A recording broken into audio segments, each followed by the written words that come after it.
मोठी बातमी, आता कामगारांना 3,000ची पेन्शन, असा घ्या प्रधानमंत्री श्रमयोगी मानधन योजनेचा लाभ।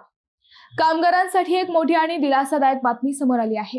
आता असंघटित क्षेत्रातील कामगारांना दरमहा 3,000 रुपयांची पेन्शन मिळू शकते।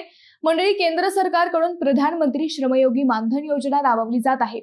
या योजनेअंतर्गत 18 ते 40 वर्षे वयोगटातील आणि महिन्याला 15,000 रुपयांपेक्षा कमी उत्पन्न असलेल्या कामगारांना सहभागी होता येते।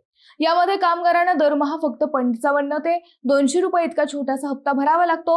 यानंतर वयाच्या 60 वर्षांनंतर त्यांना दरमहा निश्चित 3,000 रुपयांची पेन्शन मिळते। म्हणजे छोट्या बचतीतून मोठा आधार मिळू शकतो। या योजनेत आणखी एक महत्त्वाची बाब म्हणजे लाभार्थ्यांचा मृत्यू झाल्यास त्यांच्या जोडीदाराला 50% म्हणजेच 1,500 रुपये पेन्शन मिळते। पात्रतेबद्दल बोलायचं झालं तर घरकाम करणारे, बांधकाम कामगार, रिक्षा चालक, फेरीवाले, शेतमजूर अशा असंघटित क्षेत्रातील कामगार या योजनेसाठी पात्र आहेत।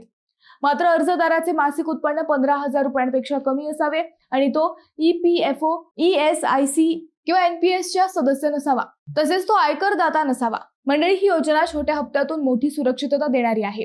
त्यामुळे पात्र असलेल्या प्रत्येक कामगाराने याचा लाभ घ्यायला हवा। ही माहिती जास्तीत जास्त लोकांपर्यंत पोहोचवा। व्हिडिओ शेअर करा, लाईक करा।